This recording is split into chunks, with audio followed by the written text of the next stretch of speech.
மற்றவர்களை ஒரு பக்கம் வையுங்கள். நான் முதல் அழைப்பை உங்களுக்கும் உங்கள் குடும்பத்தாருக்கும் தருகின்றேன். நான் விமான டிக்கெட்டையும் கூட எனது செலவில் ஏற்றுக்கொள்கிறேன்.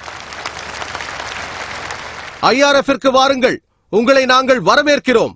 ஆராய்வோம். நாம் எல்லோரும் இணைந்து சத்தியத்தை அறிவோம் இன்ஷா அல்லாஹ். மைக்கிற்கு முன்னால் வந்து சொல்லுங்கள். நான் உங்களுக்கு நன்றி கூறுகிறேன். இந்த தருணத்தில் எனது யோசனையை ஏற்றுக்கொண்டதற்காக நான் மீண்டும் நன்றி கூறுகிறேன் டாக்டர் நாயக் அவர்களே. தயவு கூர்ந்து எங்களுக்கு எழுதுங்கள். உங்களுக்கு நான் விமான டிக்கெட்டை அனுப்புகிறேன். அடுத்த கேள்வியை கேளுங்கள் சகோதரரே. எனது பெயர் ராமகிருஷ்ணன். நான் ஒரு பிசியோதெரபிஸ்ட். எனது முதல் கேள்வி, அல்லாஹ் ஆதாம் ஏவாளையும் இந்த பிரபஞ்சங்களையும் படைக்க வேண்டிய தேவை என்ன வந்தது? இதன் மூலம் அவர் எதை அடையப் போகிறார்? எனது இரண்டாவது கேள்வி, இந்த உலகில் எல்லோரும் யாரோ ஒருவரால் படைக்கப்பட்டிருப்பனர். அதேபோல் கடவுளும் யாரோ ஒருவரால் படைக்கப்பட்டிருப்பார். அல்லாஹ் என்றால் என்ன பொருள்?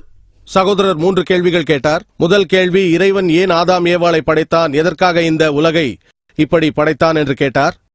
அல்லாஹ் சுப்ஹானஹு வ தஆலா ஆதாம் ஏவாளை படைத்தான். அவர்களுக்கு சாந்தி உண்டாகட்டும்.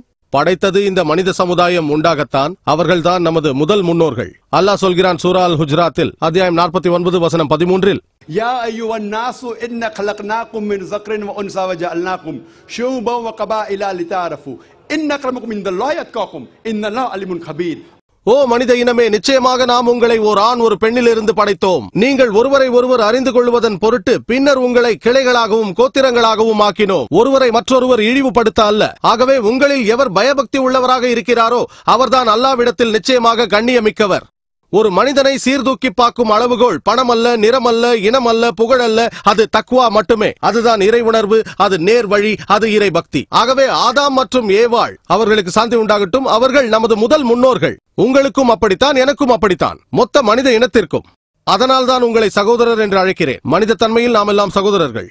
அல்லாஹ் கூறுகிறான் யா யூஹன்னாஸ், ஓ மனித சமுதாயமே. மேலும் அல்லாஹ் கூறுகிறான் சூரா அல் இஸ்ரா அத்தியாயம் 17 வசனம் 70, வலகத் கர்ரம்னா பனி ஆதம, நிச்சயமாக நாம் ஆதாமுடைய சந்ததியை கண்ணியப்படுத்தினோம். எங்கு பிறந்தாலும் சரி, இந்தியாவிலோ அல்லது USA UKவில் பிறந்திருந்தாலும், இந்து குடும்பத்திலோ முஸ்லிம் குடும்பத்திலோ கிறிஸ்தவ குடும்பத்திலோ பிறந்திருந்தாலும் ஆதாமின் மக்கள் அனைவரையும் கண்ணியப்படுத்தி உள்ளான். எல்லா மனிதர்களையும் அல்லாஹ் கண்ணியப்படுத்துகிறான். உங்கள் பெயர் எதுவாக இருந்தாலும், ஜாகிர், அப்துல்லா, ராமு, சங்கர், நீங்கள் மனிதராக பிறந்தால் அல்லாஹ் உங்களை கண்ணியப்படுத்துகிறான். இப்போது கேள்விக்கு வருவோம். எதற்காக அல்லாஹ் சுப்ஹானஹு வ தஆலா மனிதர்களை படைத்தான்? அல்லாஹ் மனிதர்களை படைக்க காரணம், இது அவனது சிறப்பான படைப்புகளில் ஒன்று என்று அல்லாஹ் சொல்கிறான். மற்ற படைப்பினங்கள் எல்லாம் அல்லாஹ் சுப்ஹானஹு வ தஆலாவிற்கு கீழ்ப்படுகின்றன.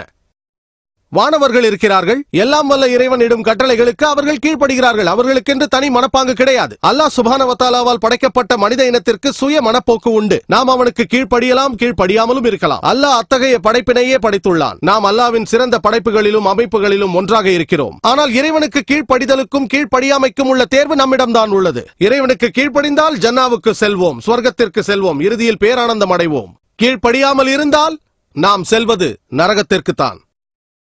இதுதான் இறுதி நாளுக்குள்ள பரீட்சையாகும். அல்லாஹ் கூறுகிறான் சூரா அல் முல்க் அத்தியாயம் 67 வசனம் 2, அல்லஸீ கலக்கல் மௌத வல் ஹயாத்த, உங்களில் எவர் செயல்களால் மிகவும் அழகானவர் என்பதை சோதிப்பதற்காக அவன் மரணத்தையும் வாழ்வையும் படைத்தான். இந்த வாழ்வு மறுவாழ்விற்கான சோதனை. மனிதர்களை படைத்ததை பற்றி அல்லாஹ் கூறுகிறான் சூரா அத்தாரியாத் அத்தியாயம் 51 வசனம் 56, வமா கலக்துல் ஜின்ன வல் இன்ஸா இல்லா லியஅபுதூன், ஜின்களையும் மனிதர்களையும் அவர்கள் என்னை வணங்குவதற்காகவே அன்றி நான் படைக்கவில்லை. ஆகவே நாம் அவனை வணங்கியாக வேண்டும், அவன் கட்டளைகளுக்கு கீழ்ப்படிந்தாக வேண்டும். ஆக இது அவனுடைய வித்தியாசமான படைப்பினமாகும். இந்த இனத்திற்கு அல்லாஹ் சுப்ஹானஹு வ தஆலாவுக்கு எதிராக செயல்படவோ அல்லது அவனுக்கு கீழ்ப்படியவோ தன்னுரிமை உண்டு.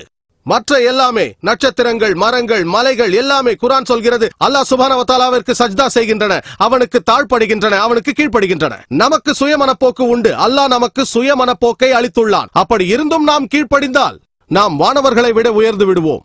ஆனால் நாம் அவனுக்கு கீழ்ப்படியாமல் போனால் நாம் சாத்தானின் கூட்டாளியாகி விடுவோம்.